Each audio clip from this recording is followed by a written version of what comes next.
আছে। আমি শহীদ মামুন খন্দকার বিপ্লবের সহধর্মিণী খন্দকার সাথী।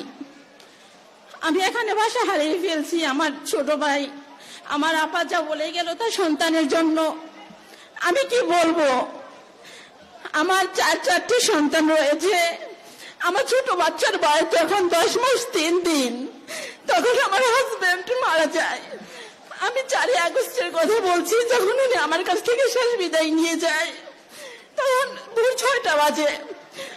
আমি নামাজ পড়লাম, ফজরের নামাজ পড়ার একই সাথে উনি প্রস্তুত হচ্ছে মিস্ত্রিতে যাওয়ার জন্য। প্রতিদিন উনি ঘর থেকে বের হতো আর আমাকে বলেছে, তুমি আমাকে বিদায় দাও, যদি শহীদ হয়ে যায় তাহলে আমাকে মাফ করে দিও, আর যদি বেঁচে থাকি বিজয়ের পতাকা হাতে নিয়ে ফিরবো ইনশাল্লাহ। সেদিন 4 আগস্ট আমি বললাম, আপনি যাবেন, এভাবে কথা বলে যাচ্ছেন, যদি নাই ফিরেন তাহলে আমার ছোট ছোট 4টি সন্তানের কি হবে। সেদিন আমাকে বলেছিল, তুমি আমার কথা ভেবো না সাথী, ছোট ছোট কলিগুলোর কথা ভাবো যারা এখনো ফুল হয়ে ফুটেনি। আমি তো 4টি সন্তান হয়েছে আমার, আমি তো ফুল হয়ে ফুটেছি।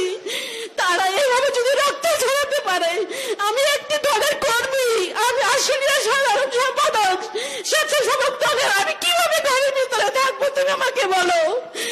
কথা বলে উনি হাসতে হাসতে বিদায় নিয়ে গেলেন। 4 আগস্ট সন্ধ্যার সময় যখন বাইপালে ভাঙচুর হলো, এমপি সাইফুলের লোক কিছু আমার বাসায় এসে বললো, বিপ্লব কোথায়? আমি বললাম উনি বাসায় নেই।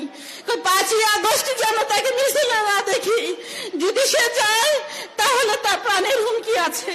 আমি ওনাকে ফোন করে বললাম, এই কথা বলে গেছে সাইফুলের লোক। তখন উনি বলল, আমি বাসায় যাব না, কালকে তুমি আমাকে 1 সেট কাপড় পাঠিয়ে দিও আমার ছেলেকে। আমার ছেলে ইন্টার সেকেন্ড ইয়ারে পড়ে, এবার পরীক্ষার্থী, সেখানে আসতে পারেনি। বলেছে, আম্মু আমি কি বলবো বাবার জন্য, যে দলের জন্য বাবা এভাবে প্রাণ হারালো, সে তার কতটুকু আমাদের পাশে রয়েছে। তারপরও আমি ধন্যবাদ জানাই দেওয়ান সালাউদ্দিন বাবু ভাইকে, উনি সশরীরে আমার বাসা 2বার উপস্থিত হয়েছে, মাঝে মধ্যে ফোন দিয়ে আমাকে খোঁজ খবর নেয়। আরো ধন্যবাদ জানাই নজরুল ইসলাম মামাকে, যিনি পাশে না থাকলে আমি হয়তো এই সমাজে বেঁচে থাকা আমার হতো না, বেঁচে থাকতে পারতাম না।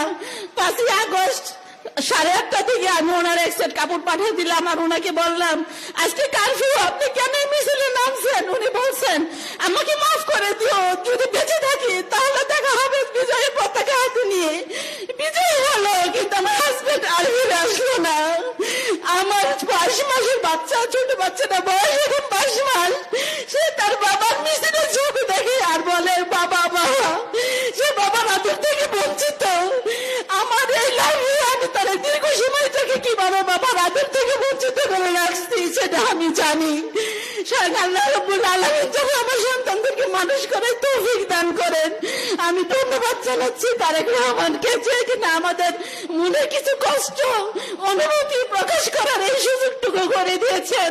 আমি আজকে সার্থক। আমি বলবো, আমার হাজবেন্ডের মতন আমি যদি শহীদ হতে হয় দেশের জন্য, প্রত্যেকে নিজের জীবন বাঁচে রেখে মাঠে নামবেন। কারণ আমি বুঝেছি, এই দেশের জন্য যদি কেউ রক্ত দেয়, সে রক্ত বৃথা যাবে না। আমার সাথে আপনারা বলেন, শহীদের রক্ত বৃথা যেতে দেব না, শহীদের রক্ত বৃথা যেতে দেব না। এই দেশের জন্য যদি প্রয়োজন হয়, আমার 2টি ছেলে সন্তান আছে, আমি এই মঞ্চে দাঁড়িয়ে বললাম, যদি দেশের জন্য আবারও রক্তের প্রয়োজন হয়, আমি সাথী খন্দকার বিপ্লবের স্ত্রী, আমি আমার 2টি সন্তানকে 2 হাতে নিয়ে নামবো মাঠে। তোমার বাবা যে পথে গিয়েছে, তুমি সে পথে যাও। এই দেশ স্বাধীন দেশ, এই দেশ আমার প্রাণ করে কথা বলতে পারে। তোমার বাবা এই দেশের স্বাধীনতার জন্য রক্ত দিয়েছে, নিশ্চয়ই তোমরা দেবে এই দেশের স্বাধীনতার জন্য রক্ত। আমি আমার নিজের রক্ত দিয়ে দেবো ইনশাআল্লাহ। আমি হচ্ছে বেশি কথা বলতে পারবো না। যদি আমার কথার মধ্যে কেউ কষ্ট পেয়ে থাকেন তাহলে আমাকে মাফ করবেন।